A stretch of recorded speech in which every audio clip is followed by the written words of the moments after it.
La ferme, c'est une entité un peu sacrée en Pays Basque, c'est le berceau de la famille. Les membres de la famille passent, la ferme, elle reste. Quand on est un militant de l'identité basque comme je le suis, on est forcément militant d'une biodiversité culturelle en France et dans le monde. Donc cultiver les différences pour s'enrichir mutuellement. Et c'est ce qu'on fait aussi au niveau agricole, c'est qu'on cultive les différences et notre histoire, parce que c'est notre patrimoine.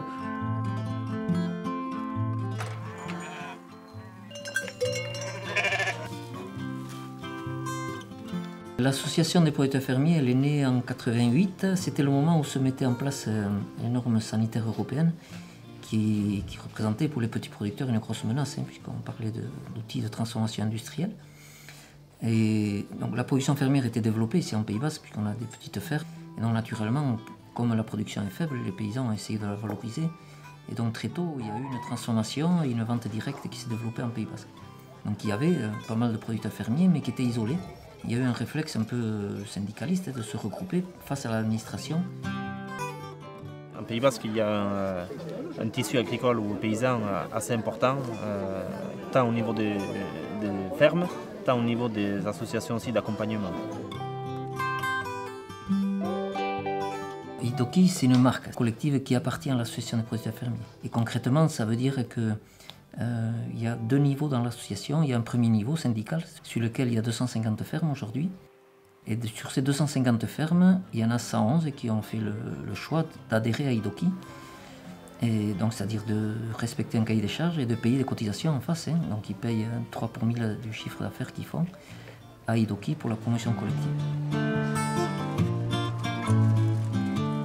C'est des pratiques paysannes, donc élever plutôt des animaux de race rustique ou ancienne, élever des espèces, des variétés locales, plutôt qui ont à croissance lente, utilisation au maximum de l'herbe, donc de la pâture, alimentation des animaux issus des fourrages ou des céréales majoritairement issus de l'exploitation, pas de produits type OGM ou hormones de croissance ou de pratiques de hors-sol, de serre chauffée, tous les additifs, etc., tout ça sont bannis. Chacun a différentes manières de vendre. Ça peut être directement de la ferme, ça peut être sur des marchés hebdomadaires, à des collectivités locales, à des AMAP, à des magasins mais qui vendent ensuite directement. Je mets toutes mes cartes sur table, ça veut dire c'est transparent ce que je fais. Et déjà ça m'avait plu, l'idée, la première. La seconde, c'est l'idée qu'on soit une association et qu'on soit plusieurs à avoir la même philosophie. Ça donne une force qu'on n'aurait jamais seul. Et c'est une valeur inestimable qu'il faut absolument transmettre. On s'aide, on est plus fort ensemble que tout seul dans notre coin. Amalour est un collectif de 8 associations de producteurs qui se regroupent autour de la biodiversité agricole du Pays Basque, dans lesquels on retrouve des producteurs donc autour de la manèche tête noire, du piment d'Espelette, cerise d'Itsassou, le porc basque, mais aussi le piment doux, les variétés locales de pommes avec Chagartzea et aussi le maïs grand roux basque. C'est un collectif qui s'est réuni il y a 5 ou 6 ans suite à une visite à Terra Madre, qui est un rassemblement organisé par Slow Food en Italie, qui regroupait 5000 paysans du monde entier. Et ce jour-là, on s'est rendu compte que ce qui se passait au Pays Basque avait lieu ailleurs et qu'il était important pour nous de nous retrouver autour de cette thématique de la biodiversité pour promouvoir et faire connaître la biodiversité agricole, parce qu'il y a aussi ici au Pays Basque, même s'il y a une richesse à ce niveau-là, il y a beaucoup de races et de variétés en danger. Ici en Pays Basque, il y a une forte concurrence entre habitat, infrastructure, agriculture. Et donc le foncier, c'est un véritable facteur d'exclusion en matière d'installation. L'Ursa India, c'est une société à commandite par action, mais qui est issue de la transformation d'un groupement foncier agricole qui a été créé il y a une trentaine d'années au Pays Basque pour acheter collectivement de la terre agricole.